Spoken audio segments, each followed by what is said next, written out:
Hi hello welcome to ಯಶೋನ್ ಖುಷಿ channel. Savitramma ಅತ್ತಿಗೆ, ನಿನಗೋಸ್ಕರನೇ ಬರುತ್ತಿದ್ದೇನೆ, ತಗೊಳ್ಳಿ ಈ ಸ್ವೀಟಾ? ಏನು ಲಾವಣ್ಯ ಅತ್ತಿಗೆ ವಿಶೇಷ? ನಿಮ್ಮ ವಿನಯ್ಗೆ ಪ್ರಮೋಷನ್ ಬಂದಿದೆಯಾ ಏನು? ಹೌದು, ಪ್ರಮೋಷನ್ನೇ. 2ನೇ ಬಾರಿ ತಂದೆಯಾಗಿ ಪ್ರಮೋಷನ್ ಬಂದಿದೆ.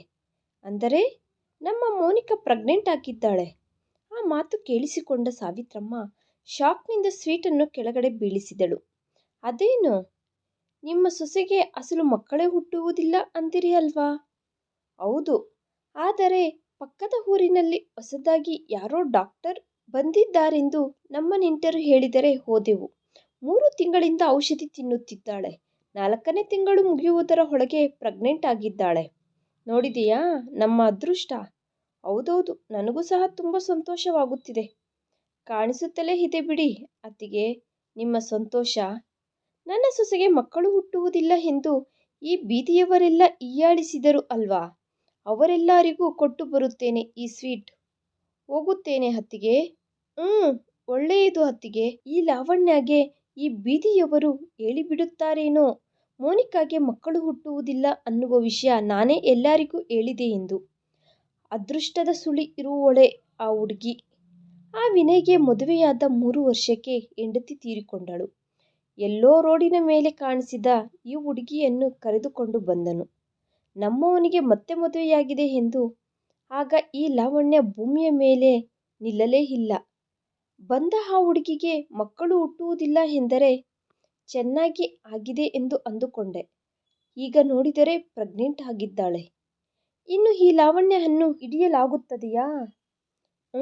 ಎಂದು ಮೂತಿ ತಿರುವಿಕೊಳ್ಳುತ್ತಾ ಮನೆಯೊಳಗಡೆ ಹೊರಟು ಹೋದಳು ಸಾವಿತ್ರಮ್ಮ. ಲಾವಣ್ಯ ಆನಂದದಿಂದ ಎಲ್ಲರಿಗೂ ಸ್ವೀಟನ್ನು ಹಂಚಿ ಮನೆಗೆ ಬಂದಳು. ಅತ್ತೆ, ಬೇಡ ಅಂದರೆ ಇಷ್ಟೊಂದು ಬಿಸಿಲಿನಲ್ಲಿ ಬೀದಿಯವರಿಗೆಲ್ಲ ಸ್ವೀಟ್ ಹಂಚುತ್ತೇನೆಂದು ಹೋಗಿದ್ದೀರಿ. ಸನ್ಸ್ಟ್ರೋಕ್ ಆದರೆ ಹೇಗೆ ಹೇಳಿ? ಈ ಆನಂದದಲ್ಲಿ ಎಂತಹುದೇ ಸ್ಟ್ರೋಕ್ ಆಗುವುದಿಲ್ಲ ಬಿಡು. ಇಷ್ಟಕ್ಕೂ ನೀನು ಏನಾದರೂ ತಿಂದೆಯಾ? ಮಾಡಿ ಇಡಲಾ? ಬೆಳಗ್ಗೆ ಮಾಡಿದ ಅಡಿಗೆ ಎಲ್ಲ ಹಾಗೆಯೇ ಇದೆ ಅಲ್ವಾ? ಇನ್ನೇನು ಮಾಡ್ತೀರಾ ಬಿಡಿ ಅತ್ತೆ. ಪ್ರೆಗ್ನೆಂಟ್ ಇರುವವರಿಗೆ ಏನೋ ಒಂದು ತಿನ್ನುತ್ತಾ ಇರಬೇಕು ಅನ್ನುವ ಕೋರಿಕೆ ಇರುತ್ತದೆ. ನಾವು ತಿನ್ನುವುದು ನೀನು ತಿನ್ನಬೇಕು ಅನ್ನುವ ರೂಲ್ ಏನೂ ಇಲ್ಲ. ಇರು, ಜ್ಯೂಸ್ ಮಾಡಿ ತೆಗೆದುಕೊಂಡು ಬರುತ್ತೇನೆ ಎಂದು ಅಡುಗೆ ಮನೆಯೊಳಗಡೆ ಹೋಗಿ 4 ದೊಡ್ಡ ಸೈಜ್ ಮೋಸಂಬಿಯಿಂದ ಜ್ಯೂಸ್ ಹಿಂಡಿ ಒಂದು ದೊಡ್ಡ ಗ್ಲಾಸ್ನಲ್ಲಿ ಹಾಕಿಕೊಂಡು ಎತ್ತಿಕೊಂಡು ಬಂದಳು. ತಗೋ ಮೋನಿಕಾ, ಕುಡಿ. ಮೋನಿಕಾ ಆ ಗ್ಲಾಸ್ ಕಡೆಗೆ ನೋಡಿ ಕಿಚನ್ ಒಳಗಡೆ ಹೋದಳು. ಇನ್ನೊಂದು ಗ್ಲಾಸ್ ತೆಗೆದುಕೊಂಡು ಹಾಲ್ನೊಳಗಡೆ ಬಂದು ಆ ಜ್ಯೂಸ್ ಅರ್ಧ ಇನ್ನೊಂದು ಗ್ಲಾಸ್ ಒಳಗಡೆ ಹಾಕಿದಳು. ಈ ಗ್ಲಾಸ್ ನೀವು ಕುಡೀರಿ, ಆ ಗ್ಲಾಸ್ ನಾನು ಕುಡಿಯುತ್ತೇನೆ. ನನಗ್ಯಾಕೆ ಅಂದಳು ಲಾವಣ್ಯ. ಇಷ್ಟೊಂದು ಬಿಸಿಲಿನಲ್ಲಿ 1 ಗಂಟೆಯಿಂದ ತಿರುಗುತ್ತಿದ್ದೀರಾ ನೀವು. ಹೇಳಬೇಕೆಂದರೆ ನೀವು ಬಂದ ತಕ್ಷಣ ನಾನು ನಿನಗೆ ಜ್ಯೂಸ್ ಮಾಡಿಕೊಡಬೇಕಾಗಿತ್ತು. ನಿಮಗೆ ಸೊಸೆಯ ಮೇಲೆ ಪ್ರೀತಿ ಜಾಸ್ತಿ ಆಗಿ ಹೋಗಿದೆ. ಈಗ ಈ ಗ್ಲಾಸ್ ನೀವು ತಗೊಂಡರೇನೆ ಅದರಲ್ಲಿ ಇರುವ ಜ್ಯೂಸ್ ನಾನು ಕುಡಿಯುತ್ತೇನೆ, ಇಲ್ಲ ಅಂದರೆ ಇಲ್ಲ. ಅಬ್ಬಾ, ಏನೇ ಆದರೂ ನನ್ನ ಸೊಸೆ ಗಳಿಸು ಬಿಡು. ಈ ಲಾವಣ್ಯ ತರಾನೆ. ಇವರ ಸಂಭಾಷಣೆಯೆಲ್ಲ ಬಾಗಿಲಿನ ಹತ್ತಿರ ನಿಂತುಕೊಂಡು ನೋಡುತ್ತಿರುವ ವಿನಯ್ ನಗೆಯುತ್ತಾ ಒಳಗಡೆ ಬಂದು, ಪ್ರತಿಯೊಂದು ಮನೆಯಲ್ಲೂ ನಿಮ್ಮಂತಹ ಅತ್ತೆ ಸೊಸೆ ಇದ್ದರೆ ಯಾವ ಸಮಸ್ಯೆನೂ ಬರುವುದಿಲ್ಲ ಅಮ್ಮ. ನಿಮ್ಮ ಅನುಬಂಧಕ್ಕೆ ನನ್ನ ದೃಷ್ಟಿನೇ ತಾಕುವ ಹಾಗೆ ಇದೆ ಅಂದಿದ್ದರಿಂದ ಸಂತೋಷಪಟ್ಟರು. ಲಾವಣ್ಯ ಮಾಡುವ ಗಡಿಬಿಡಿಯಲ್ಲಿ ವಿನಯ್ ಮೋನಿಕಾಗೆ ದಿನಗಳು ತಿಳಿಯದೇನೆ ಕಳೆದು ಹೋಗುತ್ತಿದ್ದಾವೆ. ಹಾಗೆ ಮೋನಿಕಾಗೆ 7ನೇ ತಿಂಗಳು ಬಂದಿತು. ಏನೋ ಟೈಮ್ ಆಗುತ್ತಿದ್ದರೂ ಇನ್ನೂ ಹೊರಡಲಿಲ್ಲವಾ? ಎಲ್ಲ ಎತ್ತಿಟ್ಟುಕೊಳ್ಳುತ್ತಿದ್ದೇನೆ ಅಮ್ಮ. ಇಷ್ಟೊತ್ತಾ? ಅದೇ ನಾವಾದರೆ ಆವಾಗ ರೈಲ್ ಸಮಯಕ್ಕೆ 1 ಗಂಟೆ ಮೊದಲೇ ಹೋಗಿ ಸ್ಟೇಷನ್ನಲ್ಲಿ ಕುಳಿತುಕೊಳ್ಳುತ್ತಿದ್ದೆವು. ಅದೂ ಅಲ್ಲದೆ ಆಗ ರಸ್ತೆ ಖಾಲಿಯಾಗೇ ಇರುತ್ತಿತ್ತು. ಈಗ ವಿಪರೀತವಾದ ಟ್ರಾಫಿಕ್. ಅದರಲ್ಲಿ ಯಾವಾಗ ಹೋಗುತ್ತೀರಾ? ಏನು ಪರವಾಗಿಲ್ಲ ಅಮ್ಮ, ಟೈಮ್ಗೆ ಹೋಗುತ್ತೇವೆ. ಆ ನಂತರ ಲಾವಣ್ಯ ಹೋಗಿ ಸೋಫಾದಲ್ಲಿ ಮೌನವಾಗಿ ಕುಳಿತುಕೊಂಡಳು.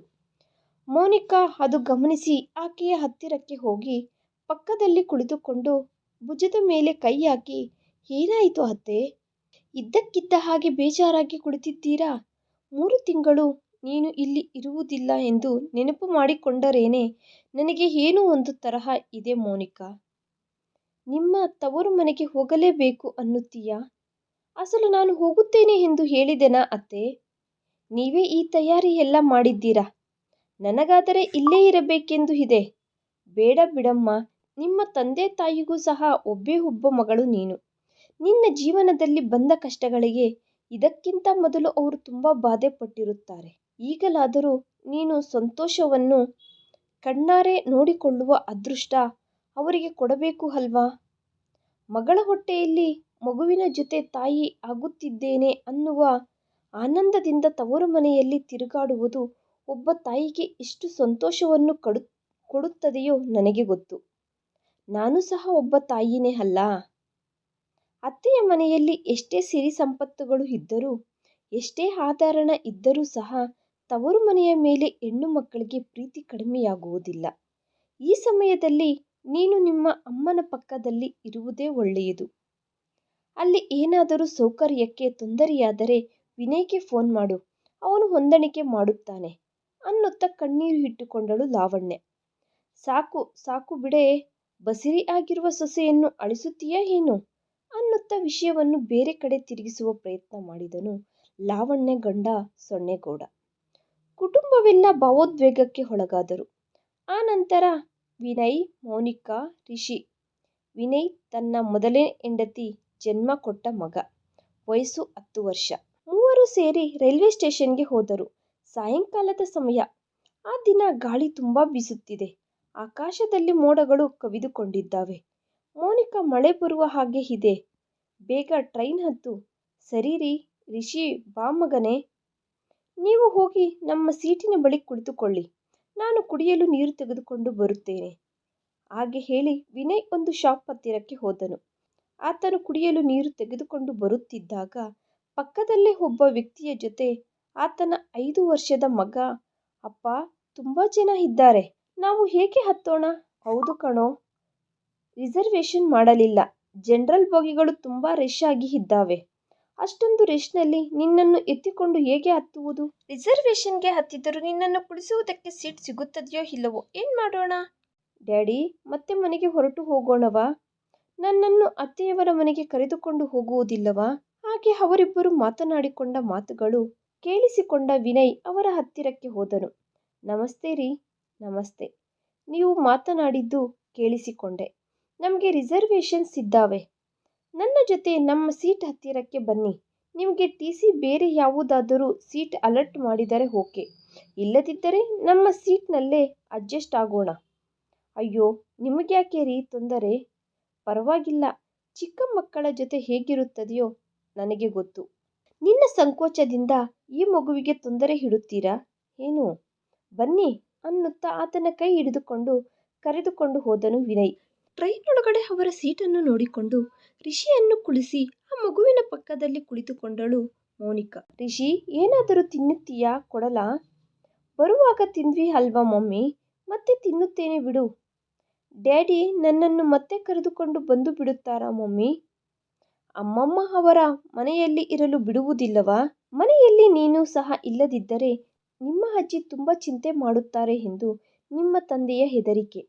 ನನಗೆ ಅದೆಲ್ಲ ಗೊತ್ತಿಲ್ಲ ಮಮ್ಮಿ, ನಾನು ನಿನ್ನ ಹತ್ತಿರಾನೇ ಇರುತ್ತೇನೆ. ನೀನು ಪಕ್ಕದಲ್ಲಿ ಇಲ್ಲದಿದ್ದರೆ ನನಗೆ ನಿದ್ದೆ ಬರುವುದಿಲ್ಲ. ಸರಿ, ನಾನು ಡ್ಯಾಡಿಗೆ ಹೇಳಿ ಒಪ್ಪಿಸುತ್ತೇನೆ. ಹೌದಾ? ಹಾಗಾದರೆ ನನಗೆ ಹಸಿವಾಗುತ್ತಿದೆ. ಚಿತ್ರಾನ್ನ ತಂದಿದ್ದೀಯಾ ಅಲ್ವಾ, ಕೊಡು. ಓಹೋ, ನಿಮ್ಮ ಹಸಿವು ಮಾಯ ಆಗಿದ್ದು ಇದಕ್ಕೇನಾ ಅನ್ನುತ್ತಾ ಬಾಕ್ಸಿನೊಳಗಡೆಯಿಂದ ಚಿತ್ರಾನ್ನ ತೆಗೆದು ಒಂದು ಚಿಕ್ಕ ಪ್ಲೇಟ್ನಲ್ಲಿ ಹಾಕಿ ಮಗುವಿಗೆ ಕೊಟ್ಟಳು. ಅಷ್ಟರಲ್ಲಿ ವಿನಯ್ ಬಂದನು. ಒಂದು ಕೈಯಲ್ಲಿ ವಾಟರ್ ಬಾಟಲ್, ಇನ್ನೊಂದು ಕೈಯಲ್ಲಿ ಆಗಲೇ ಪರಿಚಯವಾದ ಆ ವ್ಯಕ್ತಿಯ ಕೈ ಇದೆ. ಮೌನಿಕಾ ಅಕಸ್ಮಾತ್ತಾಗಿ ಗಂಡನನ್ನು ನೋಡಿ, ಬಂದಿರಾ? ಬನ್ನಿ, ನಿಮಗೋಸ್ಕರನೇ ನೋಡುತ್ತಿದ್ದೇನೆ. ಇಲ್ಲಿ ನಿಮ್ಮ ಮಗ ನನ್ನ ಹತ್ತಿರ ಹಠ ಮಾಡುತ್ತಿದ್ದಾನೆ ಅನ್ನುತ್ತಾ ನಗಿಯುತ್ತಿದ್ದಾಳೆ. ನಾನೊಬ್ಬನೇ ಬರಲಿಲ್ಲ ಮೌನಿಕಾ, ಈಗಲೇ ನನಗೆ ಒಬ್ಬ ಹೊಸ ಫ್ರೆಂಡ್ ಪರಿಚಯ ಆದನು, ಆತನನ್ನು ಕರೆದುಕೊಂಡು ಬಂದಿದ್ದೇನೆ ಅನ್ನುತ್ತಾ ಆತನನ್ನು ಬನ್ನಿ ಒಳಗಡೆ ಬಂದು ಕುಳಿತುಕೊಳ್ಳಿ ಅಂದನು. ಆತನು ತನ್ನ ಮಗನ ಜೊತೆ ಬಂದು ಎದುರುಗಡೆ ಇರುವ ಸೀಟ್ ಮೇಲೆ ಕುಳಿತುಕೊಂಡನು. ಆತನನ್ನು ನೋಡಿ ಮೌನಿಕಾ ಒಂದೇ ಸರಿ ಶಾಕ್ ಆದಳು. ಆಕೆಗೆ ಬೆವರು ಬಂದಿತು. ಆ ನಂತರ ಗಂಡನ ಕಡೆಗೆ ನೋಡಿದಳು. ಏನು ಮಾತನಾಡಬೇಕೋ ಅರ್ಥ ಆಗಲಿಲ್ಲ ಆಕೆಗೆ. ವಿನಯ್ ಹೋಗಿ ತನ್ನ ಹೆಂಡತಿಯ ಪಕ್ಕದಲ್ಲಿ ಕುಳಿತುಕೊಂಡನು. ನಿನ್ನ ಮಗನಿಗೆ ಮಾತ್ರ ಚಿತ್ರಾನ್ನ, ನನಗೆ ಇಡುವುದಿಲ್ಲವಾ? ನಿಮ್ಮ ಅತ್ತೆ ಸೊಸೆ ಸೆಂಟಿಮೆಂಟ್ನಿಂದ ಹೊರಡುವ ಮೊದಲು ನನಗೆ ಊಟ ಇಡುವುದು ಸಹ ಮರೆತು ಹೋಗಿದ್ದೀರಾ? ಸರಿ ರೀ, ಇಡುತ್ತೇನೆ ಇರಿ ಅನ್ನುತ್ತಾ ಗಂಡನಿಗೆ ಚಿತ್ರಾನ್ನ ಪ್ಲೇಟ್ ಕೊಟ್ಟಳು ಆಕೆ. ಆತನು ಆ ಪ್ಲೇಟನ್ನು ಎದುರುಗಡೆ ಸೀಟ್ನಲ್ಲಿ ಇರುವ ಮಗುವಿನ ಕೈಗೆ ಕೊಟ್ಟನು. ಅಯ್ಯೋ ಪರವಾಗಿಲ್ಲ ರೀ ಅಂದನು ಆ ಮಗುವಿನ ತಂದೆ. ಇದರಲ್ಲಿ ಸಂಕೋಚ ಪಡುವುದು ಏನಿದೆ ಬ್ರದರ್? ಮಕ್ಕಳು ಒಬ್ಬರನ್ನು ನೋಡಿ ಒಬ್ಬರಿಗೆ ಹಸಿವಾಗುತ್ತದೆ ಅಲ್ವಾ? ಇಷ್ಟೊತ್ತಿನಿಂದ ನಿನ್ನ ಜೊತೆ ಮಾತನಾಡುತ್ತಿದ್ದೇನೆ, ಆದರೆ ನಿನ್ನ ಹೆಸರು ಕೇಳಲಿಲ್ಲ. ಇಷ್ಟಕ್ಕೂ ನಿಮ್ಮ ಹೆಸರೇನು? ಪವನ್. ಓಹೋ, ನನ್ನ ಹೆಸರು ವಿನಯ್. ನನ್ನ ಹೆಂಡತಿ ಮೋನಿಕಾ. ಇವನು ನಮ್ಮ ಮಗ ರಿಷಿ. ನೋಡು, ಈ ಹೊಟ್ಟೆಯಲ್ಲಿ ಇದ್ದಾನೆ ನೋಡಿದೆಯಾ? ಅವನಿಗೆ ಇನ್ನೂ ಹೆಸರು ಇಡಲಿಲ್ಲ ಎಂದು ವಿನಯ್ ಅಂದ ತಕ್ಷಣ ಪವನ್ ದೃಷ್ಟಿ ಮೋನಿಕಾ ಮಗುವನ್ನು ಒರೆಯುತ್ತಿರುವ ವಿಷಯದ ಮೇಲೆ ಬಿದ್ದಿತು. ಮೋನಿಕಾ ಪ್ರೆಗ್ನೆಂಟ್ ಏನು? ಈ ಮಗುವನ್ನು ನೋಡಿದರೆ ಗೊತ್ತಾಗುತ್ತದೆ ಮೋನಿಕಾ ಹೆತ್ತ ಮಗು ಅಲ್ಲ ಎಂದು. ವಯಸ್ಸು ಜಾಸ್ತಿ ಆಗಿದೆ, ಆದರೆ ಆಕೆಗೆ ಅಸಲು ಮಕ್ಕಳು ಹುಟ್ಟುವುದಿಲ್ಲ ಅಲ್ವಾ? ಮತ್ತೆ ಈ ಗರ್ಭಧಾರಣೆ ಏನು ಅನ್ನುವ ಅನುಮಾನದಲ್ಲಿ ಬಿದ್ದು ಹೋದನು ಆತನು. ಜಾಸ್ತಿ ಹೊತ್ತು ಇಲ್ಲೇ ಇದ್ದರೆ ಎಂತಹ ತೊಂದರೆಗಳು ಬರುತ್ತದೆಯೋ ಗೊತ್ತಿಲ್ಲ. ಟಿಸಿ ಬಂದ ತಕ್ಷಣ ನಮಗೆ ಬೇರೆ ಎಲ್ಲಾದರೂ ಸೀಟ್ ಕೊಡಿಸಿ ಎಂದು ಕೇಳಬೇಕು ಅಂದುಕೊಂಡನು ಪವನ್. ಮೋನಿಕಾಗೆ ಅಲ್ಲಿ ಕುಳಿತುಕೊಳ್ಳುವುದಕ್ಕೆ ಕಷ್ಟವಾಗಿ ಇದೆ. ಯಾಕೆಂದರೆ ಎದುರುಗಡೆ ಇರುವುದು ತನ್ನ ಮಾಜಿ ಗಂಡ. 6 ವರ್ಷಗಳ ನಂತರ ಈಗ ಹೀಗೆ ಮೀಟ್ ಆಗುತ್ತಾರೆಂದು ಆಕೆ ಊಹಿಸಲಿಲ್ಲ. ವಿನಯ್ ಪವನ್ ಜೊತೆ ಏನೋ ಒಂದು ಮಾತನಾಡುತ್ತಲೇ ಇದ್ದಾರೆ. ಆತನು ಕಷ್ಟದಿಂದ ಉತ್ತರ ಹೇಳುತ್ತಲೇ ಇದ್ದಾನೆ. ಸ್ವಲ್ಪ ಕತ್ತಲಾಗುತ್ತಿದ್ದ ಹಾಗೆ ಮೋನಿಕಾ ತನ್ನ ಗಂಡನ ಹತ್ತಿರ, ಏನು ರೀ, ನನಗೆ ಸ್ವಲ್ಪ ಹೊತ್ತು ಮಲಗಿಕೊಳ್ಳಬೇಕೆಂದು ಇದೆ. ನಿದ್ದೆ ಸಹ ಬರುತ್ತಿದೆ. ಸರಿ, ನೀನು ಇಲ್ಲಿ ಮಲಗಿಕೋ, ನಾನು ಆ ಕಡೆ ಸೀಟ್ ಮೇಲೆ ಕುಳಿತುಕೊಳ್ಳುತ್ತೇನೆ. ರಿಷಿ, ನೀನು ಸಹ ಮಲಗಿಕೊಳ್ಳುತ್ತೀಯಾ? ಹೌದು ಡ್ಯಾಡಿ. ಸರಿ, ಹಾಗಾದರೆ ಮೇಲಕ್ಕೆ ಹತ್ತು ಅನ್ನುತ್ತಾ ಮೇಲೆ ಇರುವ ಸೀಟ್ ಮೇಲೆ ಮಗುವನ್ನು ಕುಳಿಸಿದನು. ನನಗೆ ಗೊತ್ತು ಮೋನಿಕಾ, ನನ್ನ ಮುಂದೆ ಕುಳಿತುಕೊಳ್ಳಲು ನಿನಗೆ ಕಷ್ಟವಾಗಿ ಇರುತ್ತದೆ ಎಂದು. ಅದಕ್ಕೆ ಅಲ್ವಾ ನಿದ್ದೆ ಬರುತ್ತಿದೆ ಎಂದು ನನ್ನನ್ನು ನೋಡದೇ ಇರುವುದಕ್ಕೋಸ್ಕರ ಕಣ್ಣುಗಳು ಮುಚ್ಚಿಕೊಳ್ಳುವ ಪ್ರಯತ್ನ ಮಾಡುತ್ತಿದ್ದೀಯಾ ಅಂದುಕೊಂಡನು ಪವನ್. ಕಣ್ಣುಗಳು ಮುಚ್ಚಿದ ಮರುಕ್ಷಣ ಮೋನಿಕಾಗೆ ತನ್ನ ಹಳೆಯ ನೆನಪುಗಳೆಲ್ಲ ಕಣ್ಣುಗಳ ಮುಂದೆ ಹಾದು ಹೋಯಿತು. 9 ವರ್ಷಗಳ ಹಿಂದೆ ಅವರ ಊರಿಗೆ ಒಂದು ಮದುವೆಗೆ ಬಂದಿದ್ದ ಪವನ್ ಜೊತೆ ಆಕೆ ಪ್ರೀತಿಯಲ್ಲಿ ಬಿದ್ದಿದ್ದಳು. ಪವನ್ 2 ಕುಟುಂಬಗಳನ್ನು ಒಪ್ಪಿಸಿ ಆಕೆಯನ್ನು ಮದುವೆ ಮಾಡಿಕೊಂಡನು. ಅತ್ತೆಯವರ ಮನೆಯಲ್ಲಿ ಹೆಜ್ಜೆ ಇಟ್ಟಿದಾಗಲಿಂದಲೂ ಆಕೆಗೆ ಅವಮಾನಗಳೇ ಉಳಿದಿದ್ದಾವೆ. ಅತ್ತೆಯವರು ಮೋನಿಕಾ ಅನ್ನು ಯಾವಾಗಲೂ ಚುಚ್ಚು ಮಾತುಗಳಿಂದ ತೊಂದರೆ ಇಡುತ್ತಲೇ ಇರುತ್ತಿದ್ದಳು. ಗಂಡನಿಗೋಸ್ಕರ ಅವುಗಳನ್ನೆಲ್ಲ ಸಹಿಸಿಕೊಳ್ಳುತ್ತಿದ್ದಳು ಮೋನಿಕಾ. 1 ವರ್ಷ ಕಳೆಯಿತು. ಮಕ್ಕಳಾಗುತ್ತಿಲ್ಲ ಎಂದು ಅವರಿಬ್ಬರು ಹಾಸ್ಪಿಟಲ್ಗೆ ಹೋದರು. ಮೋನಿಕಾಗೆ ಮಕ್ಕಳು ಹುಟ್ಟುವ ಅವಕಾಶಗಳು ತುಂಬಾ ಕಡಿಮೆ ಇದೆ ಎಂದು ಡಾಕ್ಟರ್ಗಳು ಹೇಳಿದ್ದರಿಂದ ಅವರು ನಿರಾಸೆ ಪಟ್ಟರು. ಏನು, ಈಕೆಗೆ ಮಕ್ಕಳು ಹುಟ್ಟುವುದಿಲ್ಲವಾ? ನೀನು ಇಷ್ಟೊಂದು ಓದಿಕೊಂಡು ಒಳ್ಳೆ ಜಾಬ್ ಮಾಡುತ್ತಾ ತಿನ್ನುವುದಕ್ಕೆ ಗತಿಯಿಲ್ಲದವಳನ್ನು ಮದುವೆ ಮಾಡಿಕೊಂಡು ತಂದಿದ್ದೀಯ. ಆದರೆ ವರದಕ್ಷಿಣೆ ಕೊಡದೆ ನಮ್ಮ ಮನೆಯಲ್ಲಿ ಸಕಲ ಭೋಗಗಳನ್ನು ಅನುಭವಿಸುತ್ತಿದ್ದಾಳೆ. ಅದು ಹೋಗಲಿ ಬಿಡು ಅಂದುಕೊಂಡರೆ ಈ ಮನೆಗೆ ಒಂದು ಮಗುವನ್ನು ಸಹ ಎತ್ತಿಕೊಡಲಾಗುವುದಿಲ್ಲ ಇವಳಿಗೆ. ಅಂತಹ ಬಂಜೆಯನ್ನು ನಮ್ಮ ಮನೆಯಲ್ಲಿ ಇಟ್ಟುಕೊಳ್ಳಬೇಕಾದ ಕರ್ಮ ನಿಜವಾಗಿಯೂ ನಮಗಿದೆಯಾ ಕಣೋ? ಯಾಕೆ ಕಣೋ ಹೀಗೆ ನಮ್ಮನ್ನು ಸಾಯಿಸಿಕೊಂಡು ತಿನ್ನುತ್ತಿದ್ದೀಯಾ ಅನ್ನುತ್ತಾ ಬಾಯಿಗೆ ಬಂದಂತೆ ಮಾತನಾಡಿದಳು ಆತನ ತಾಯಿ. ಪ್ರತಿ ಸಾರಿ ತಾಯಿಗೆ ಬುದ್ಧಿ ಹೇಳುವ ಆತನು ಈ ಸಾರಿ ಮೌನ ವಹಿಸಿದನು. ಅದನ್ನು ನೋಡಿದ ಮೋನಿಕಾಗೆ ದುಃಖ ತುಂಬಿ ಬಂದಿತು. ಅಳುತ್ತಾ ರೂಮಿನೊಳಗಡೆ ಹೋದಳು. ಹಿಂದಗಡೆನೇ ಆತನು ಸಹ ಹೋದನು. ಅತ್ತೆ ಅವರು ಅಷ್ಟೊಂದು ಮಾತುಗಳು ಅನ್ನುತ್ತಿದ್ದರೆ ನೀವು ಏನು ಮಾತನಾಡುವುದಿಲ್ಲವಾ? ನಾನೇನಾದರೂ ಬೇಕೆಂದೇ ಮಕ್ಕಳು ಬೇಡ ಅಂದುಕೊಳ್ಳುತ್ತಿದ್ದೀನಾ? ದೇವರು ಕೊಟ್ಟ ಲೋಪಕ್ಕೆ ನಾನೇನು ಮಾಡುತ್ತೇನೆ? ಲೋಪ ಯಾರು ಕೊಟ್ಟರೂ ಇದ್ದವರು ಮಾತುಗಳು ಕೇಳಬೇಕಾಗಿರುವುದೇ, ತಪ್ಪುವುದಿಲ್ಲ ಮೋನಿಕಾ. ಅಂದರೆ ನೀವು ಸಹ ನನ್ನದೇ ತಪ್ಪು ಅಂದಂತೆ ಮಾತನಾಡುತ್ತಿದ್ದೀರಾ? ನಿನಗೆ ಮಕ್ಕಳು ಹುಟ್ಟುವುದಿಲ್ಲ ಎಂದು ಗೊತ್ತಾದರೆ ನಾನು ಸಹ ನಿನ್ನನ್ನು ಮದುವೆ ಮಾಡಿಕೊಳ್ಳುತ್ತಿರಲಿಲ್ಲ. ಯಾವ ಗಂಡಸು ಮಾತ್ರ ತಂದೆ ಆಗದೆ ಇದ್ದು ಹೋಗಬೇಕು ಅಂದುಕೊಳ್ಳುತ್ತಾನೆ? ಇನ್ನು ನಮಗೆ ಮದುವೆ ಆಗಿ ಹೋಗಿದೆ, ಆದ್ದರಿಂದ ನನ್ನ ದುರದೃಷ್ಟ ಅಂದುಕೊಳ್ಳುತ್ತೇನೆ. ಇನ್ನೇನು ಮಾಡಬೇಕು? ನೀನು ಪ್ರತಿಯೊಂದಕ್ಕೂ ನಮ್ಮ ಅಮ್ಮನ ಮಾತಿಗೆ ಎದುರು ಹೇಳಬೇಡ ಇನ್ನು. ಹಾಗಾದರೇನೆ ಪ್ರಶಾಂತವಾಗಿ ಇರುತ್ತೀಯ ಅಂದನು ಪವನ್. ಗಂಡ ಮಾತನಾಡಿದ ಪದ್ಧತಿ ಆಕೆಗೆ ಅಸಲು ಇಷ್ಟವಾಗಲಿಲ್ಲ. ಮೊದಲ ಬಾರಿ ಆ ಮನೆಯಲ್ಲಿ ಪೂರ್ತಿಯಾಗಿ ಒಬ್ಬಂಟಿ ಎಂದು ಅರ್ಥ ಆಯಿತು. ಆ ನಂತರದಿಂದ ಆ ಮನೆಯಲ್ಲಿ ಆಕೆಗೆ ಅವಮಾನಗಳು ಬೆಳೆಯುತ್ತಲೇ ಬಂದವು. ಎಷ್ಟೋ ಕಷ್ಟಪಡುತ್ತಾ ಮೋನಿಕಾ ಹೊಂದಿಕೊಳ್ಳುತ್ತಿದ್ದರೂ ಅತ್ತೆಯವರು ತನ್ನ ಮಗನ ಮನಸ್ಸನ್ನು ಬದಲಾಯಿಸಿ ಇನ್ನೊಂದು ಮದುವೆ ಮಾಡಿಕೊ ಎಂದು ಪ್ರೇರೇಪಿಸುತ್ತಿದ್ದಾಳೆ. ಅದು ಅರ್ಥ ಮಾಡಿಕೊಂಡ ಮೋನಿಕಾ ಒಂದು ದಿನ ತಿರುಗಿ ಬಿದ್ದಳು. ನಾನು ಬದುಕಿದ್ದೀನಿ ಅಲ್ವಾ, ನಿಮ್ಮ ಮಗನಿಗೆ ಇನ್ನೊಂದು ಮದುವೆ ಮಾಡಬೇಕೆಂದು ಏಕೆ ಆಲೋಚಿಸುತ್ತೀರಾ? ನೀನು ಬದುಕಿರುವುದರಿಂದ ಯಾರಿಗೆ ಪ್ರಯೋಜನ? ನನ್ನ ಮಗನ ಬದುಕು ನಾಶ ಮಾಡುವುದಕ್ಕೆ ಅವನ ಜೀವನದ ಒಳಗಡೆ ಹೆಜ್ಜೆ ಇಟ್ಟಿದ್ದೀಯಾ? ಮಕ್ಕಳು ಹುಟ್ಟುತ್ತಿಲ್ಲ ಅನ್ನುವ ಕಾರಣದಿಂದ ಅವನು ನಿನ್ನಿಂದ ವಿಚ್ಛೇದನೆ ತೆಗೆದುಕೊಳ್ಳುವುದಕ್ಕೆ ಕೋರ್ಟ್ ಸಹ ಸಮರ್ಥಿಸುತ್ತದೆ ಎಂದು ಅಡ್ಡವಾಗಿ ವಾದಿಸಿದಳು ಆಕೆಯ ಅತ್ತೆ. ಪವನ್ ಏನೂ ಮಾತನಾಡಲಿಲ್ಲ. ಏನು ರೀ ನೀವು? ಇಂತಹ ಅವಮಾನಗಳನ್ನು ಬೀಳುವುದಕ್ಕೋಸ್ಕರನ ನನ್ನ ಇಷ್ಟಪಟ್ಟು ಮದುವೆ ಮಾಡಿಕೊಂಡು ಈ ಮನೆಗೆ ಕರೆದುಕೊಂಡು ಬಂದಿದ್ದು? ನೋಡು ಮೋನಿಕಾ, ನಮಗೆ ಮಕ್ಕಳು ಹುಟ್ಟುತ್ತಿಲ್ಲ ಅನ್ನುವ ಬಾಧೆ ನಮ್ಮ ಅಮ್ಮನದು. ಅದು ನಿನಗೆ ಅರ್ಥ ಆಗುತ್ತಿಲ್ಲ. ನಿಮ್ಮನ್ನು ನನಗೆ ದೂರ ಮಾಡಿ ಬೇರೊಬ್ಬರನ್ನು ಕೊಟ್ಟು ನಿನಗೆ ಮದುವೆ ಮಾಡಬೇಕು ಅಂದುಕೊಳ್ಳುತ್ತಿದ್ದಾಳೆ.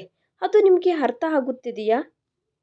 ಆಕೆ ಅಂದುಕೊಳ್ಳುತ್ತಿದ್ದಾಳೆ ಅಷ್ಟೇ, ಇನ್ನೂ ಆಗಲಿಲ್ಲ ಅಲ್ವಾ? ನೀನು ಯಾಕೆ ಜಗಳ ಮಾಡುತ್ತಿದ್ದೀಯಾ? ಅಂದರೆ ನೀನು ಇನ್ನೊಬ್ಬರ ಕತ್ತಿನಲ್ಲಿ ತಾಳಿ ಕಟ್ಟುವ ತನಕ ಕೈಗಳು ಕಟ್ಟಿಕೊಂಡು ಕುಳಿತುಕೋ ಅನ್ನುತ್ತೀರಾ? ನಿಮ್ಮ ಕುಟುಂಬದವರು ಇಷ್ಟೊಂದು ಕೆಟ್ಟದಾಗಿ ಆಲೋಚಿಸುತ್ತಾರೆಂದು ನಾನು ಅಂದುಕೊಳ್ಳಲಿಲ್ಲ. ಹೆಂಡತಿಯ ಮಾತಿಗೆ ಆತನಿಗೆ ಕೋಪ ಜಾಸ್ತಿಯಾಗಿ ಆಕೆಯ ಕೆನ್ನೆಗೆ ಬಾರಿಸಿದನು. ನಿನಗೆ ಮಕ್ಕಳು ಹುಟ್ಟುವುದಿಲ್ಲ ಎಂದು ತಿಳಿದರೂ ಸಹ ಭರಿಸುತ್ತಿದ್ದೇನೆ, ಆದರೆ ಬಾಯಿಗೆ ಬಂದಿದ್ದು ಮಾತನಾಡಿದರೆ ಮಾತ್ರ ಭರಿಸುವುದಿಲ್ಲ ಅನ್ನುತ್ತಾ ಹೆಂಡತಿಯ ಮೇಲೆ ಕೋಪ ತೋರಿಸಿದನು ಆತನು. ಈ ಜಗಳಗಳು ಯಾವತ್ತಿಗೂ ಕಡಿಮೆಯಾಗುವವು ಅಲ್ಲ ಕಣೋ. ನೀನು ಇವಳನ್ನು ದೂರ ಮಾಡಿಕೊಂಡರೇನೇ ಈ ಮನೆ ಪ್ರಶಾಂತವಾಗಿ ಇರುತ್ತದೆ ಎಂದು ಸಲಹೆ ಕೊಟ್ಟಳು ಆತನ ತಾಯಿ. ಆ ಮಾತಿಗೂ ಸಹ ಪವನ್ ಮೌನವಾಗಿಯೇ ಇದ್ದಾನೆ. ಆದ್ದರಿಂದ ಮೋನಿಕಾಗೆ ಅರ್ಥವಾಯಿತು. ನಿಮ್ಮ ಅಮ್ಮ ಹೊರಗಡೆ ಹೇಳುತ್ತಿರುವ ಮಾತುಗಳು ಎಲ್ಲ ನಿಮ್ಮ ಮನಸ್ಸಿನಲ್ಲಿ ಇದ್ದಾವೆ ಎಂದು ನನಗೆ ಅರ್ಥ ಆಗುತ್ತಿದೆ. ಆ ಮಾತು ನೇರವಾಗಿ ಹೇಳಿದರೆ ನಾನು ಹೊರಟು ಹೋಗುತ್ತಿದ್ದೆ ರೀ. ಯಾಕೆ ಪ್ರತಿದಿನ ಅವಮಾನಿಸಿ ತೊಂದರೆ ಕೊಟ್ಟು ಹಿಂಸಿಸುತ್ತೀರಾ? ಹಾಗಾದರೆ ಈಗ ನಿನ್ನ ಬಟ್ಟೆಗಳು ನಿನ್ನ ವಸ್ತುಗಳನ್ನೆಲ್ಲ ಎತ್ತಿಕೊಂಡು ಹೊರಟು ಹೋಗು, ಮತ್ತೆ ಬರಬೇಡ ನನ್ನ ಜೀವನದೊಳಗಡೆ. ಆ ಮಾತಿನಿಂದ ಮೋನಿಕಾ ಧ್ವನಿ ಕುಸಿದು ಹೋಗಿದೆ. ತನ್ನ ರೂಮಿನೊಳಗಡೆ ಹೋಗಿ ತನ್ನ ವಸ್ತುಗಳನ್ನು ತೆಗೆದುಕೊಂಡು ಆ ಮನೆಯ ಹೊಸ್ತಿಲು ದಾಟಿ ಹೊರಗಡೆ ಬಂದಳು. ಹೋಗುವ ಮೊದಲು ಒಂದು ಮಾತು ಅತ್ತೆ, ಲೋಪ ನನ್ನಲ್ಲಿ ಇದೆ, ಆದ್ದರಿಂದ ನನ್ನನ್ನು ಈ ಮನೆಯಿಂದ ಹೊರಗಡೆ ಕಳಿಸುತ್ತಿದ್ದೀರಾ. ನಿಮ್ಮ ಮಗನಿಗೆ ಇನ್ನೊಂದು ಮದುವೆ ಮಾಡಬೇಕು ಅಂದುಕೊಳ್ಳುತ್ತಿದ್ದೀರಾ. ಅದೇ ಲೋಪ ನಿಮ್ಮ ಮಗನಲ್ಲಿ ಇದ್ದಿದ್ದರೆ ಆಗ ನಾನು ಈ ಮನೆಯ ಹೊಸ್ತಿಲು ದಾಟಿದ್ದರೆ ಸಹಿಸಿಕೊಳ್ಳಬಲ್ಲೆರಾ? ದೇವರು ಅನ್ನುವವರು ಇರುತ್ತಾರೆ. ಕ್ರೂರವಾದ ನಿಮ್ಮ ಆಲೋಚನೆಗೆ ಯಾವುದೋ ಒಂದು ದಿನ ಬುದ್ಧಿ ಹೇಳುತ್ತಾನೆ ಅಂದು ಬಿಟ್ಟು ಹೊರಟು ಹೋದಳು. ಆ ನಂತರ ಕೆಲವು ದಿನಗಳಿಗೆ ಒಂದು ಚಿಕ್ಕ ಆಫೀಸ್ನಲ್ಲಿ ಕೆಲಸಕ್ಕೆ ಸೇರಿದಾಗ ವಿನಯ್ ಜೊತೆ ಆಕೆಗೆ ಪರಿಚಯ ಏರ್ಪಟ್ಟಿತು. ಆಕೆಯ ಕತೆ ತಿಳಿದುಕೊಂಡ ವಿನಯ್ ಮೊದಲು ಆಕೆಯ ಮೇಲೆ ಕರುಣೆ ತೋರಿಸಿದನು. ಅಷ್ಟೊತ್ತಿಗೆ ಆತನಿಗೆ ಮದುವೆಯಾಗಿ ಮಗ ಇದ್ದಾನೆ. ಆತನ ಹೆಂಡತಿ ತೀರಿಕೊಂಡಿದ್ದಾಳೆ. ಆತನು ಎರಡನೇ ಮದುವೆ ಮಾಡಿಕೊಂಡರೆ ಮಗನಿಗೆ ಕಷ್ಟಗಳು ಬರುತ್ತವೆಯೇನೋ ಅಂದುಕೊಂಡು ಮದುವೆನೇ ಬೇಡ ಅಂದುಕೊಂಡ ವಿನಯ್ ಮೋನಿಕಾ ಒಳ್ಳೆಯತನಕ್ಕೆ ಕರಗಿ ಹೋಗಿ ಆಕೆಯನ್ನು ಪ್ರೀತಿಸಿ ಮದುವೆ ಮಾಡಿಕೊಂಡನು. ಅವರ ಮದುವೆಯ ದೃಶ್ಯ ಕಣ್ಣುಗಳ ಮುಂದೆ ಕಾಣಿಸಿದ ನಂತರ ಮೋನಿಕಾ ಕಣ್ಣುಗಳು ತೆಗೆದಳು. ಆಕೆ ಅನುಭವಿಸಿದ ಬಾಧೆಗಳೆಲ್ಲದಕ್ಕೂ ದೇವರು ಕೊಟ್ಟ ವರದ ಹಾಗೆ ಆಕೆಯ ಗಂಡ ಆಕೆಗೆ ಸಿಕ್ಕಿದ್ದಾನೆಂದು ಆಕೆಯ ಮನಸ್ಸಿಗೆ ಗೊತ್ತು. ಅದಕ್ಕೆ ಕಣ್ಣುಗಳು ತೆಗೆದು ಗಂಡನ ಕಡೆಗೆ ನಿಧಾನವಾಗಿ ನೋಡಿ ಸ್ಮೈಲ್ ಮಾಡಿದಳು. ಪವನ್ನಲ್ಲಿ ಇರಬಹುದು, ಆದರೆ ಆತನು ಆಕೆಯ ಪಾಸ್ಟ್. ಆಕೆಗೆ ಗಂಡನು ಜೊತೆಯಾಗಿ ಇರುವ ತನಕ ಹಳೆಯ ನೆನಪಿಗೆ ಭಯಪಟ್ಟು ಕಣ್ಣುಗಳು ಮುಚ್ಚಿಕೊಳ್ಳಬೇಕಾದ ಅವಸರ ಇಲ್ಲ ಎಂದು ಎದ್ದು ಕುಳಿತುಕೊಂಡಳು ಆಕೆ. ಅಷ್ಟರಲ್ಲಿ ಟಿಸಿ ಬಂದಿದ್ದು ಟ್ರೈನ್ ಎಲ್ಲ ಫುಲ್ಲಾಗಿ ಇದೆ ಎಂದು ಹೇಳಿ ಹೊರಟು ಹೋಗುವುದು ಎಲ್ಲ ನಡೆದವು. ವಿನಯ್ ತನ್ನ ಸೀಟ್ ಮೇಲೆ ಪವನ್ ಮಗನನ್ನು ಮಲಗಿಸಿದನು. ನೀನು ರೆಸ್ಟ್ ತೆಗೆದುಕೋ ಮೋನಿಕಾ, ನಾವಿಬ್ಬರು ಸ್ವಲ್ಪ ಹೊತ್ತು ಡೋರ್ ಹತ್ತಿರ ನಿಂತುಕೊಳ್ಳುತ್ತೇವೆ ಎಂದು ಹೇಳಿ ವಿನಯ್ ಪವನ್ ಇಬ್ಬರು ಅಲ್ಲಿಂದ ಡೋರ್ ಹತ್ತಿರಕ್ಕೆ ಹೋಗಿ ನಿಂತುಕೊಂಡು ಮಾತನಾಡಿಕೊಳ್ಳುತ್ತಿದ್ದಾರೆ. ವಿನಯ್ ಅವರೇ, ನಿಮ್ಮನ್ನು ಹೀಗೆ ಕೇಳಬಹುದೋ ಇಲ್ಲವೋ ಗೊತ್ತಿಲ್ಲ. ನಿಮ್ಮ ಮೊದಲನೆಯ ಮಗುವಿಗೂ ಎರಡನೆಯ ಮಗುವಿನ ಮಧ್ಯೆ ಇಷ್ಟೊಂದು ಗ್ಯಾಪ್ ಯಾಕೆ ಅನ್ನುತ್ತಾ ವಿಚಾರಿಸಿದನು ಪವನ್. ರಿಷಿ ನನಗೆ ರಮ್ಯಾಗೆ ಹುಟ್ಟಿದ ಮಗು. ಅವನು ಹುಟ್ಟಿದ 2 ವರ್ಷಕ್ಕೆ ಆಕೆ ತೀರಿಕೊಂಡಳು. ಆ ನಂತರ 4 ವರ್ಷಕ್ಕೆ ನನಗೆ ಮೋನಿಕಾಗೆ ಮದುವೆ ಆಯಿತು. ಮದುವೆಗೆ ಮೊದಲೇ ಆಕೆ ಹೇಳಿದಳು ಆಕೆಗೆ ಮಕ್ಕಳು ಹುಟ್ಟುವ ಅವಕಾಶ ಇಲ್ಲ ಎಂದು. ಆಲ್ರೆಡಿ ಒಂದು ಮಗು ಇದ್ದಾನೆ, ಆದ್ದರಿಂದ ಪರವಾಗಿಲ್ಲ ಅಂದುಕೊಂಡೆವು. ಆದರೆ ನಮ್ಮ ಅಮ್ಮ ನಮ್ಮ ಮಾತು ಕೇಳಲಿಲ್ಲ. ರಿಷಿ ಒಬ್ಬನೇ ಒಂಟರಿಯಾಗಿ ಬೆಳೆಯಬಾರದು, ಅವನಿಗೆ ಒಬ್ಬರು ಜೊತೆ ಇರಬೇಕು. ಮೋನಿಕಾಗೆ ಮಕ್ಕಳು ಹುಟ್ಟಿದರೇನೆ ಒಳ್ಳೆಯದು ಎಂದು ಜಗಳ ಮಾಡಿದಳು. ಅಂದರೆ ಆಕೆಯನ್ನು ಬಿಟ್ಟು ಬಿಡು ಎಂದು ನಿನಗೆ ಸಲಹೆ ಕೊಟ್ಟಳಾ? ಅಯ್ಯಯ್ಯೋ ಹಾಗಲ್ಲ. ನಮ್ಮ ನೆಂಟರಲ್ಲಿ ಒಬ್ಬರು ಒಂದು ದೊಡ್ಡ ಹಾಸ್ಪಿಟಲ್ನಲ್ಲಿ ರಿಸೆಪ್ಷನಿಸ್ಟ್ ಆಗಿ ಕೆಲಸ ಮಾಡುತ್ತಿದ್ದಾರೆ. ಆ ಹಾಸ್ಪಿಟಲ್ಗೆ ಫಾರಿನ್ನಿಂದ ದೊಡ್ಡ ದೊಡ್ಡ ಡಾಕ್ಟರ್ಗಳು ಬರುತ್ತಾರಂತೆ. ಇಂಡಿಯಾದಲ್ಲಿ ಅಸಲು ಟ್ರೀಟ್ಮೆಂಟ್ ಇಲ್ಲ ಎಂದು ಹೇಳುವ ಗರ್ಭಧಾರಣೆ ಸಮಸ್ಯೆಗಳಿಗೆ ಪರಿಷ್ಕಾರ ಹೇಳಿ ಔಷಧಿ ಕೊಟ್ಟು ಅವರಿಗೆ ಮಕ್ಕಳು ಹುಟ್ಟುವ ಅವಕಾಶಗಳು ಕಲ್ಪಿಸುತ್ತಾರೆ. ಹಾಗೆ ನಮಗೆ ಆ ವಿಷಯ ತಿಳಿದ ಮೇಲೆ ನಾವು ಹೋಗಿ ಮೀಟ್ ಆದೆವು. ಟ್ರೀಟ್ಮೆಂಟ್ಗೆ 5 ಲಕ್ಷಗಳು ಖರ್ಚಾಗುತ್ತದೆ ಅಂದರು ಅವರು. ಎಲ್ಲ ಟ್ರೀಟ್ಮೆಂಟ್ ಆದ ಮೇಲೂ ಒಂದು ವೇಳೆ ಮಕ್ಕಳು ಹುಟ್ಟದಿದ್ದರೆ ಆಗಲೂ ಸಹ ಜವಾಬ್ದಾರಿ ಅವರದು ಅಲ್ಲ. ಅದಕ್ಕೆ ಮುಂದಕ್ಕೆ ಹೆಜ್ಜೆ ಹಾಕಬೇಕಾ ಬೇಡವಾ ಎಂದು ನಾವು ಆಲೋಚಿಸುತ್ತಿದ್ದಾಗ ಆಗ ನಮ್ಮ ಅಮ್ಮ ಏನು ಮಾಡಿದಳೋ ಗೊತ್ತಾ? ಎಷ್ಟೋ ವರ್ಷಗಳಿಂದ ಎಷ್ಟೋ ಸಾರಿ ನನ್ನ ಓದಿಗೆ ಮನೆಯ ಖರ್ಚುಗಳಿಗೆ ಬಳಸಿಕೊಳ್ಳುವುದಕ್ಕೆ ಹಣ ಅವಸರವಾದರೂ ಹೊರಗಡೆ ತೆಗೆಯದ ತನ್ನ ಬಂಗಾರವನ್ನು ಮಾರಿ 5 ಲಕ್ಷ ಹೊಂದಿಸಿದಳು. ಆ ಹಣ ನಮ್ಮ ಕೈಯಲ್ಲಿ ಇಟ್ಟು ಇದು ನಮ್ಮ ಮನೆಗೆ ಇನ್ನೊಂದು ಮಗುವನ್ನು ತರುತ್ತದೆ ಅನ್ನುವ ಆಸೆಯಿಂದ ಕೊಡುತ್ತಿದ್ದೇನೆ. ಅದರ ಮೇಲೆ ಭಗವಂತನ ದಯೆ. ಟ್ರೀಟ್ಮೆಂಟ್ ನಡೆದ ನಂತರ ಸಹ ನನ್ನ ಸೊಸೆಗೆ ಮಕ್ಕಳು ಹುಟ್ಟದಿದ್ದರೂ ನಾನು ತಡೆದುಕೊಳ್ಳುತ್ತೇನೆ. ಆದರೆ ಆಕೆಗೆ ಮಾತ್ರ ಎಂತಹುದೇ ಆರೋಗ್ಯ ಸಮಸ್ಯೆಗಳು ಬರಬಾರದೆಂದು ಡಾಕ್ಟರ್ಗೆ ಹೇಳು. ನಾನು ಹೇಳಿದೆ ಎಂದು ಹೇಳು. ಆಕೆ ನಮ್ಮ ಮನೆಗೆ ಬೆಳಕು, ಈ ಮನೆಯ ಭವಿಷ್ಯತ್ತು. ಆಕೆ ಆರೋಗ್ಯವಾಗಿ ಸಂತೋಷವಾಗಿ ಇದ್ದರೇನೆ ನಮ್ಮ ಜೀವನಗಳು ಮುಂದಕ್ಕೆ ನಡೆಯುತ್ತವೆ ಎಂದು ಹೇಳಿದಳು. ಆ ನಂತರ ನಮ್ಮ ಅದೃಷ್ಟ ಚೆನ್ನಾಗಿದೆ. ಆಕೆಗಿರುವ ಸಮಸ್ಯೆ ತೀರಿ ಹೋಗಿ ನಮ್ಮ ಇನ್ನೊಂದು ಮಗುವಿಗೆ ಜನ್ಮ ಕೊಡುತ್ತಿದ್ದಾಳೆ. ನನ್ನ ಹೆಂಡತಿ ಎಂದು ಹೇಳುವುದಲ್ಲ, ಆಕೆಯ ಮನಸ್ಸು ತುಂಬ ಒಳ್ಳೆಯದು. ಮೋನಿಕಾ ಒಳ್ಳೆಯತನಕ್ಕೆ ನಾನೇ ಅಲ್ಲ, ನಮ್ಮ ಅಮ್ಮ ಸಹ ತುಂಬ ಬೇಗ ಫ್ಲ್ಯಾಟ್ ಆಗಿದ್ದಾಳೆ ಬಿಡು. ಅವರಿಬ್ಬರನ್ನು ಅತ್ತೆ ಸೊಸೆ ಅಂದರೆ ಯಾರೂ ನಂಬುವುದಿಲ್ಲ. ಇವತ್ತು ಸಹ ಒಬ್ಬರನ್ನೊಬ್ಬರು ತಬ್ಬಿಕೊಂಡು ಅಳುತ್ತಿದ್ದಾರೆ. ಹೆರಿಗೆಗೆ ತವರು ಮನೆಗೆ ಹೋಗು ಅಂದರೆ ನನ್ನ ಹೆಂಡತಿ ಅತ್ತೆ ಮನೆಯಲ್ಲಿಯೇ ಇರುತ್ತೇನೆ ಅನ್ನುತ್ತಿದ್ದಾಳೆ. ಅದೆಲ್ಲ ನಮ್ಮ ಅಮ್ಮ ತೋರಿಸುವ ಪ್ರೀತಿಯಿಂದಲೇ. ವಿನಯ್ ಮಾತುಗಳು ಕೇಳಿದ ಮೇಲೆ ಪವನ್ಗೆ ಗಿಲ್ಟಿಯಾಗಿ ಅನಿಸಿತು. ವಿನಯ್ ಮಾಡಿದ ಕೆಲಸ ನಾನು ಮಾಡಿದ್ದರೆ ಈ ದಿನ ನನ್ನ ಜೀವನ ಇನ್ನೊಂದು ತರಹ ಇರುತ್ತಿತ್ತು ಅಂದುಕೊಂಡನು. ಏನಾಯ್ತು ಬ್ರದರ್, ಸೈಲೆಂಟಾಗಿ ಹೋದೆ? ಇಷ್ಟಕ್ಕೂ ನಿನ್ನ ಬಗ್ಗೆ ಏನೂ ಹೇಳಲಿಲ್ಲ. ನೀನು ನಿನ್ನ ಮಗ ಇಬ್ಬರೇ ಇದ್ದೀರಾ? ನಿಮ್ಮ ವೈಫ್ ಎಲ್ಲಿ? ಆಕೆ ಬೆಂಗಳೂರಿನಲ್ಲಿ ಇರುತ್ತಾಳೆ, ಜಾಬ್ ಮಾಡುತ್ತಿದ್ದಾಳೆ. ಮತ್ತೆ ನೀವು? ಮಗು ಹುಟ್ಟಿದಾಗಲೇ ಒಂದು ಚಿಕ್ಕ ಆರೋಗ್ಯ ಸಮಸ್ಯೆ ಬಂದಿದೆ. ಇಬ್ಬರಲ್ಲಿ ಒಬ್ಬರು ಜಾಬ್ ಬಿಟ್ಟು ನೋಡಿಕೊಳ್ಳಬೇಕಾದ ಪರಿಸ್ಥಿತಿ. ನನ್ನ ಹೆಂಡತಿಗೆ ಆಕೆ ಮಾಡುತ್ತಿರುವ ಜಾಬ್ ರಿಸೈನ್ ಮಾಡಲು ಇಷ್ಟ ಇಲ್ಲ. ಅದು ನನಗೆ ಅರ್ಥ ಆಯಿತು. ಅದಕ್ಕೆ ನಾನೇ ಅವನಿಗೆ ಸೆಕ್ಯೂರಿಟಿಯಾಗಿ ಬದಲಾಗಿದ್ದೀನಿ. ನೀವು ತುಂಬ ಗ್ರೇಟ್ ಬ್ರದರ್. ಮಗನಿಗೋಸ್ಕರ ಜಾಬ್ ಬಿಟ್ಟು ಬಿಟ್ಟು ಇಷ್ಟು ಚೆನ್ನಾಗಿ ನೋಡಿಕೊಳ್ಳುತ್ತಿದ್ದೀರಾ. ನಿಜಾನೇ, ನನ್ನ ರಕ್ತ ಆದ್ದರಿಂದ ಮಮಕಾರದಿಂದ ನಾನು ಅವನನ್ನು ಚೆನ್ನಾಗಿ ನೋಡಿಕೊಳ್ಳುತ್ತಿದ್ದೇನೆ. ಬೇರೆಯವರು ಆದ್ದರಿಂದ ಮೋನಿಕಾ ಅನ್ನು ಒಂದು ಸಮಸ್ಯೆ ಬಂದ ತಕ್ಷಣ ಮನೆಯಿಂದ ಆಚೆ ಓಡಿಸಿದೆ. ಅದಕ್ಕೆ ನನ್ನ ಹೆಂಡತಿ ರೂಪದಲ್ಲಿ ನನ್ನ ಜೀವನದೊಳಗಡೆ ಅಶಾಂತಿ ಬಂದು ಸೇರಿದೆ. ನನಗಿಂತ ತುಂಬ ಬೆಟರ್ ಪೊಸಿಷನ್ನಲ್ಲಿ ಜಾಬ್ ಮಾಡುತ್ತಿರುವ ಆಕೆ ನನ್ನನ್ನು ಇಷ್ಟಪಟ್ಟಿದ್ದಾಳೆಂದು ಅತಿಯಾಸೆಗೆ ಹೋಗಿ ಮದುವೆ ಮಾಡಿಕೊಂಡೆ. ಆದರೆ ಆಕೆಗೆ ಆಕೆ ಹೇಳಿದಂತೆ ಕೇಳುವ ಗಂಡ ಇರುವುದಕ್ಕೋಸ್ಕರ ಮಾಡಿದ್ದಾಳೆಂದು ನಂತರ ಅರ್ಥವಾಯಿತು.